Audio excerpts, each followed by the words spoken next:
त्याच्यामध्ये the United states. आता आपल्याला माहित आहे कुठलंही वाक्य जर का असेल ना तर वाक्याची सुरुवात काय होते, सब्जेक्ट वर्ब आणि ऑब्जेक्ट. सब्जेक्टच्या जागी काय येणार, एकतर नाऊन येणार नाहीतर मग काय येणार, प्रोनाऊन येणार. म्हणजे नाऊन किंवा प्रोनाऊन, बरोबर आहे. मग आता जर का आपण हे म्हटलं की सब्जेक्ट हा आहे तर याला काय म्हणायचं, आपण नाऊन म्हणायचं, बरोबर आहे. आता युनायटेड स्टेट्स काय एका देशाचं नाव आहे.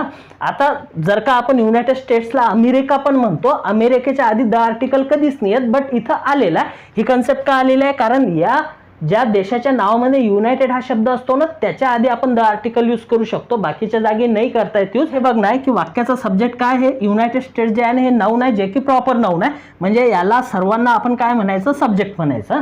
आता भरपूर मुलांचं कन्फ्युजन काय होते की बघा, जेव्हा नाऊन असते ना, एखादं नाऊन आहे त्याला यस इयस जर लागलं ते काय म्हणतात विद्यार्थी की हे काय झालं, प्लुरल झालं, म्हणजे अनेक वचन झालं, बरोबर आहे. हे भरपूर मुलांना माहित असते. आता समजा जसं की बॉय आहे, हे एक वचन आहे, याचं अनेक वचन काय होणार, बॉईज होणार, म्हणजे याला यस लावावं लागेल. जर का गर्ल असेल तर गर्लचं अनेक वचन काय होणार, गर्ल्स होणार, बरोबर आहे. म्हणजे हे आपण शिकलेलो आहे, आपल्याला जर हे माहिती असेल तर चूक काही नाही आहे. बट आता या वाक्यामध्ये काय बघा, युनायटेड स्टेट्स म्हटलेलं आहे, मग ज्या नामाच्या शेवटी यस यस लागते त्याला आपण अनेक वचन म्हणतो. पण हे जेव्हा आपण युनायटेड स्टेट्सला यस लावतो ना तर ते अनेक वचन नाही राहत, तर ते काय राहते, एकच वचन राहते.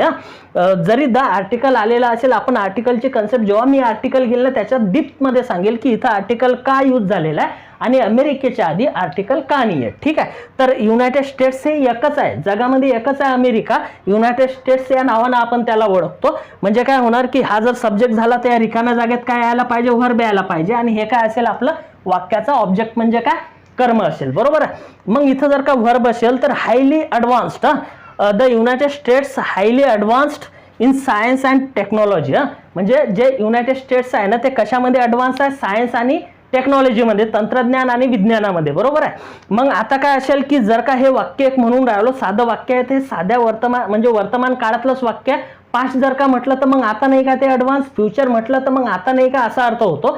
ते ॲडव्हान्स आहेच म्हणून प्रेझेंट टेन्स वालाच येणार. म्हणजे इथं प्रेझेंट वाला आपल्याला काय बघावं लागेल, हेल्पिंग वर्ब बघा, इज आहे, आर आहे, हे इथं वर नाही येणार, आणि इथं हॅव काय नाही ते सांगतो. युनायटेड स्टेट्स जे आहे ना हे सिंग्युलर नाऊन आहे, जरी यस असला तरी सुद्धा. मग वर्ब कसं असायला पाहिजे, जर वाक्याचा सब्जेक्ट हा थर्ड पर्सन सिंग्युलर आहे तर वर्ब पण काय येणार, सिंग्युलर येणार.